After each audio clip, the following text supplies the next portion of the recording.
एक बार शिव ने अपने तेज को समुद्र में फेंक दिया था। उससे एक महातेजस्वी बालक ने जन्म लिया। यह बालक आगे चलकर जालंधर के नाम से पराक्रमी दैत्य राजा बना। इसकी राजधानी का नाम जालंधर नगरी था। दैत्यराज कालनेमी की कन्या वृंदा का विवाह जालंधर से हुआ। जालंधर महाराक्षस था।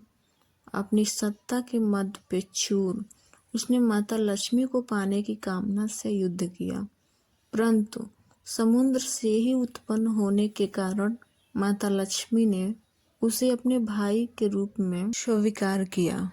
वहां से पराजित होकर वह देवी पार्वती को पाने की लालसा से कैलाश पर्वत पर गया। भगवान देवाधिदेव शिव का ही रूप धरकर माता पार्वती के समीप गया, परंतु माँ ने अपने योग बल से उसे तुरंत पहचान लिया तथा वहां से अंतर्ध्यान हो गई। देवी पार्वती ने क्रुद्ध होकर सारा वृतांत भगवान विष्णु को सुनाया। जालंधर की पत्नी वृंदा अत्यंत पतिव्रता स्त्री थी। उसी के पतिव्रत धर्म की शक्ति से जालंधर न तो मारा जाता था और न ही पराजित होता था। इसीलिए जालंधर का नाश करने के लिए वृंदा के पतिव्रत धर्म को भंग करना बहुत आवश्यक था।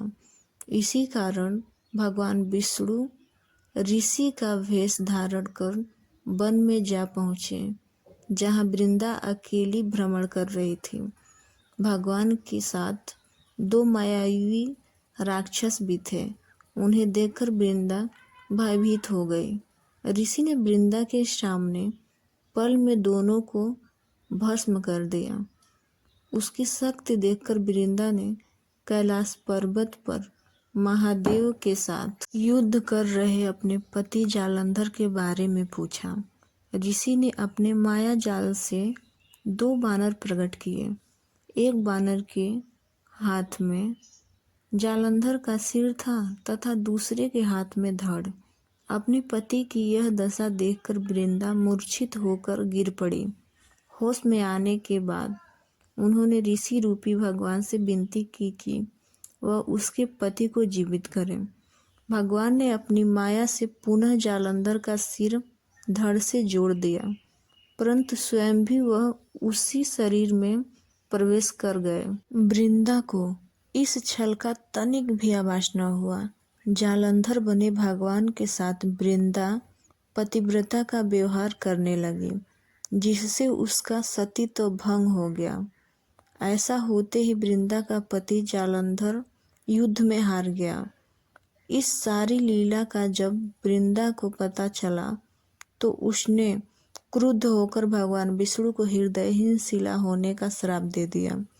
अपने भक्त के श्राप को भगवान विष्णु ने स्वीकार किया और शालिग्राम पत्थर बन गए। सृष्टि के पालनकर्ता के पत्थर बन जाने से ब्रह्मांड में असंतुलन की स्थिति हो गई।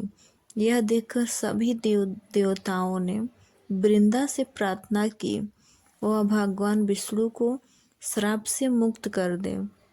वृंदा ने भगवान विष्णु को श्राप मुक्त कर स्वयं आत्मदाह कर लिया। जहाँ वृंदा भस्म हुई वहाँ तुलसी का पौधा उगा। भगवान विष्णु ने वृंदा से कहा, हे वृंदा, तुम अपने सतीत्व के कारण मुझे लक्ष्मी से भी अधिक प्रिय हो गई हो। अब तुम तुलसी के रूप में सदा मेरे साथ रहोगी। तब से हर साल कार्तिक महीने के देव उठावनी एकादशी का दिन तुलसी विवाह के रूप में मनाया जाता है।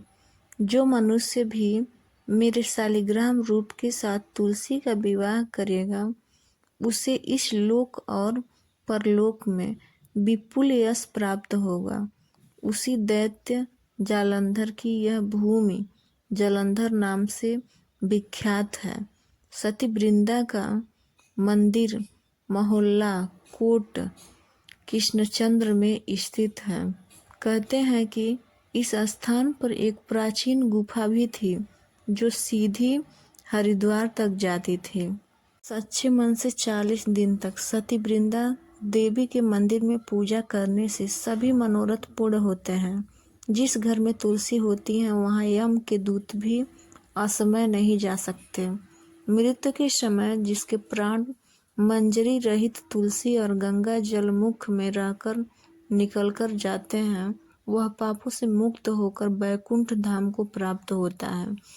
जो तुलसी व आंवले की छाया में अपने पितरों का श्राप करता है, उसके पितर मोक्ष को प्राप्त हो जाते हैं।